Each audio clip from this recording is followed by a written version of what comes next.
It's my privilege now to introduce our esteemed keynote speaker, Professor Ramesh. Welcome, sir. You're no stranger to our university. We are very happy to have you here again. Professor Ramesh, sir, is a well-known figure among policymakers in the country. As member of National Institution for Transforming India, NITI Aayog, the apex think tank of Government of India, and as chairman of the Institute of Economic Growth, he has played a crucial role in framing policies in the areas of agriculture and allied sectors, food security, science policy, impact analysis, and food systems. He is also a member of the Integrated Partnership Board, IPB of CGIAR, and member of the Policy Advisory Council of the Australian Centre for International Agricultural Research, and in the past, he was member of the 15th Finance Commission of Government of India, member of Board of Trustees of International Maize and Wheat Improvement Center, CIMMYT, Mexico, and member of Global Future Council on the Future of Food Security and Agriculture, World Economic Forum for 2016 and 18 term.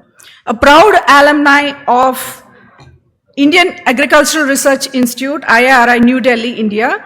He has done his doctorate in agricultural economics, and he has been actively involved in several policy and research formulation in several areas and has occupied several senior academic positions at National Institute of Agricultural Economics and Policy Research, New Delhi, Institute of Economic Growth, and Punjab Agricultural University. He was visiting professor at the University of Wollongong, NSW, Australia, and at Institute of Developing Economies, Chibashi, Japan. And he has been consultant with international organizations such as FAO, UNDP, and UNCTAD. For his great services, he has received several national and international awards, and he has authored 7 books and published more than 100 research papers in reputed national and international journals, covering varied areas like agriculture growth and development, demand and supply, food policy, farmers' issues, and agricultural markets and trade. With this background, we look forward for a very interesting keynote from you, sir. Thank you, and you're welcome.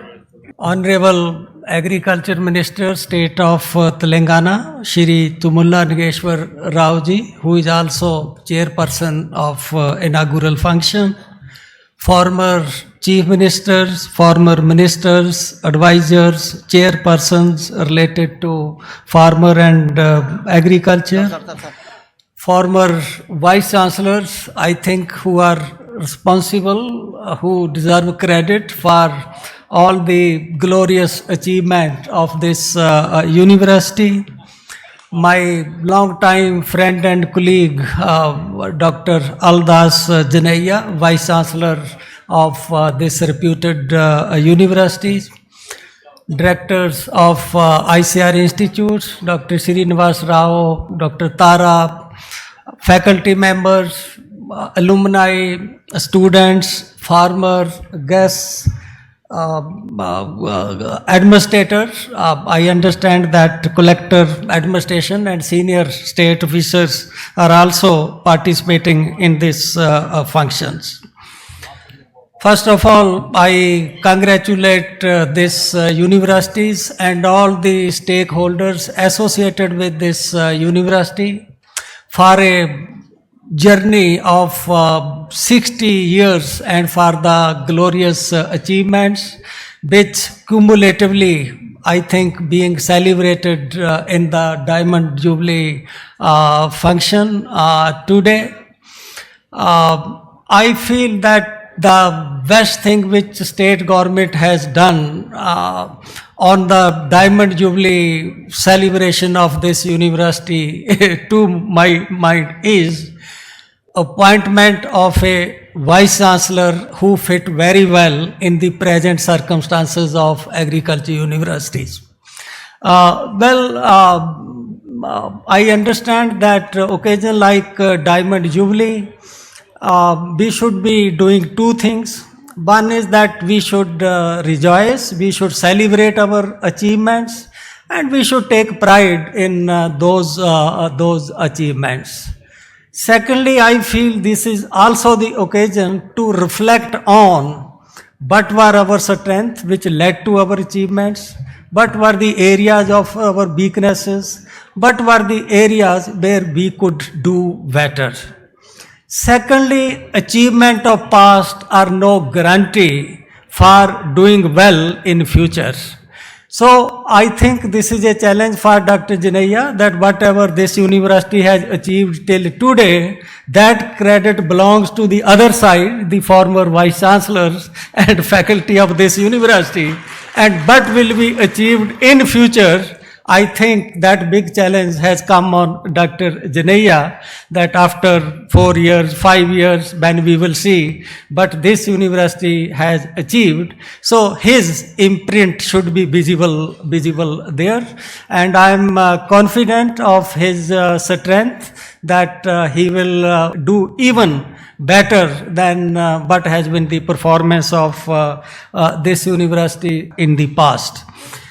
I have prepared a technical presentation, but again, Diamond Jubilee is an occasion to enjoy. You are in a celebratory mood. This is not the occasion to go into the deeper insight and sort of constructive criticism.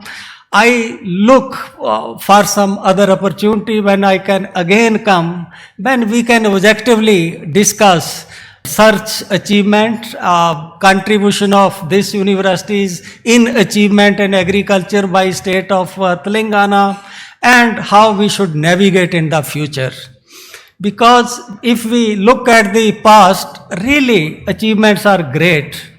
You see, you will be seeing at the bottom that from 51 to 66, there was no increase in per capita food production in this country. We were just producing 800 gram of food per person per day in 1951, and up to 65, 66, we produced same kind of foods, 800 gram per person per day.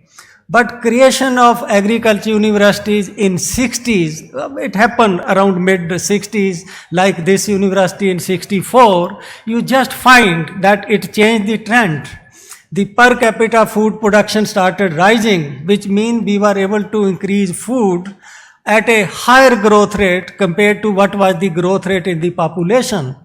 So that happened that between 1970 and say 2000, we were able to increase our per capita food production by 40%, not a mean achievement in a country where population growth was rapid. But what is more remarkable is that if you look at the recent 20 years, you just find that the per capita food production, what we achieved in 40 years, we just achieved in 20 years. That it increased from 1.2 kg to 1.8 kg. This is the figure up to 22. If you consider data up to 24, today we are producing almost 2 kg food per person per day. So if you look at overall, you find that the growth rate of agriculture has been accelerating. On positive side, these are great achievements. As you all know, achievements never come without challenges. Achievement never comes without unintended consequences, that we intend to achieve something, but it is always associated with unintended kind of things also. We need to pay attention to those kind of things. Like if we look at the growth rate in last 10 years, it is historical. We never achieved close to 4% growth in 10 years period in the past. I was a working group member of 10th 5-year plan, 11th 5-year plan and 12th 5-year plan. That time we were setting the goal of 4% growth rate, thinking that if we will set the growth of 4%, at least we will end up close to 3%. But here is a decade when we have already succeeded in 4% growth rate in agriculture. But if you look at what are the major contributors to this growth, it is irrigation, especially Telangana people knows that area under irrigation in state of Telangana had highest growth in the country. It doubled. from 31 million hectare in 12-13 to I think 64 lakh hectare in the recent year. Great achievement in irrigation. Second source was diversification. Diversification means shift toward fruit and vegetable. Friends, per hectare productivity of fruit and vegetable at all India level is 7 times, but is the per unit productivity of field crops. So obviously, if you shift 1 acre from field crop to fruit and vegetable crops, there is a big increase. And this irrigation, diversification, and another factor last 15 years, real prices of agriculture produce has been increasing. Once a farmer gets positive signal from prices, it's a big incentive for him to adopt new technology and to do everything which give him best growth. Once he is sure that prices will not crash, he will get remunerative prices. So those 3 factors played important role, and in the recent period, the role of technology has diminished. This is a serious statement. There is not, today there is no time to prove it. I look forward to come again. And it is here where contribution of ICR and State Agriculture University comes, that how we revive contribution of technology. It is not that it is not happening. Its contribution is much lower. Like economists summarize like this, that from 67 up to 2005, technology was in the driver's seat in driving growth. But today, technology is in the passenger's seat. It is not in the driver's seat. So still it is contributing. We need to look at it.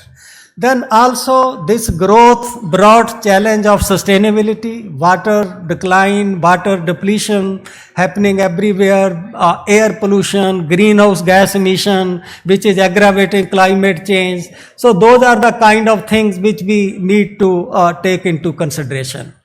But one big area of concern, on that I made a presentation to Honorable Prime Minister last Friday to address this situation, where Telangana is surprisingly doing totally opposite of what is happening at national government. That's why diversity in our country is so important, and that is that under the overall growth rate of 4% for 1 decade, you find that there is a clear dichotomy emerging in agriculture at national level. What is that dichotomy? That dichotomy is that we have a segment of agriculture which is showing vibrant growth. That sector consists of horticulture crop, that segment consists of livestock, that segment consists of fish. But if you look at cereal, pulses, oilseed, cotton, which in technical parlance are known as field crops, and which is the face of Indian farmer, which is the face of conventional agriculture, there the growth rate was very, very small. Because there was a question which is always raised at central level, that if agriculture growth rate is 4% and real prices are rising, why you still find that in some pockets in the country there is discontent, there is distress. So while addressing that question, we did all this disaggregate analysis and kind of things, and then we looked at that those farmers who are producing cereal, pulses and oilseeds, at national level, they are having very low growth. 1.6% is not a respectable kind of growth. But if those farmers are doing horticulture, and if those farmers are keeping livestock, then even if their income from field crop is not growing fast, but if you add horticulture component and livestock component, then possibility that 1.6 will increase to 3% or something like that. But then we analyze to identify, are there farmers in this country who are neither doing horticulture nor livestock? You will be surprised that 47% farmer in this country neither do horticulture nor they do livestock. They are under real distress because it is their crop which is not increasing. And secondly, lot of disparities, differences across states, that if you look at Telangana, its performance in field crop is better, even the best performance in horticulture of any crops. Again, it is the irrigation magic, it is the rice magic. Area under rice has increased, so this growth is driven by irrigation and area expansion in rice. But I would say that the states on left side, the growth rate in field crop is better, but growth rate on right side, you just find that in field crop, the growth rate is very, very low. In some cases, it is negative. Even in state of Andhra Pradesh, which in overall agriculture, crop, livestock, horticulture, fishery, because of fishery and horticulture, its growth rate among all states, it comes at the top. Overall terms, Telangana comes at number 4, again highly creditable. But even there, the growth rate of field crop in Andhra is only 0.4%. So many farmers who are growing paddy in Andhra, growing pulses, growing oilseed, but not growing horticulture, are not having animal husbandry. So their growth rate is only 0.5%. So we are making effort in NITI Aayog to identify districts where this growth rate of field crop is negative or it is sluggish, to address that. So while we need to do those kind of things, the implication for Telangana are totally different. So we will again, I feel that we will meet and we would like to discuss, but we should, you can just see it and we can discuss. But I would at the last like to take some issues specific to state of Telangana. So one is that we need to recognize that major source of growth in crop sector is rice. There is nothing wrong in that, but we should be mindful of the fact that rice, which has given us growth in the past, is likely to give us very good growth in a few more years. But after that, from where our growth will come? Our productivity will certainly rise, but even if your productivity is high, growth is not happening, it causes discontent. That is what is happening in the Punjab, that productivity is very high, but growth is not happening, so farmers are not happy with it. So we need to look at that, okay, we are first in growth of field crop and rank fourth in growth of overall crop sector, and area share of rice has increased and area share of fruit and vegetable has declined. So a sort of that we are moving away from diversification. It is not that we never need to move away from diversification. If it is helpful sometime for concentration, we should go for it.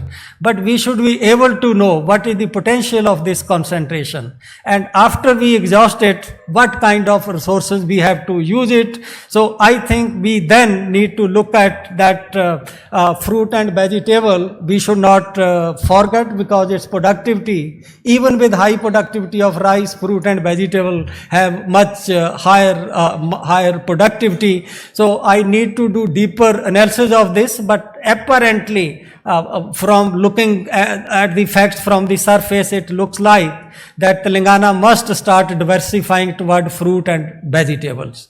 Then another is big opportunity in quality at national level, at international level. There are pockets which suggest that big growth in income of farmer comes by harnessing quality traits. There are consumers who want particular kind of food. Some people want organic farm produce. Some people want natural farming produce. Some people want food with particular kind of attribute.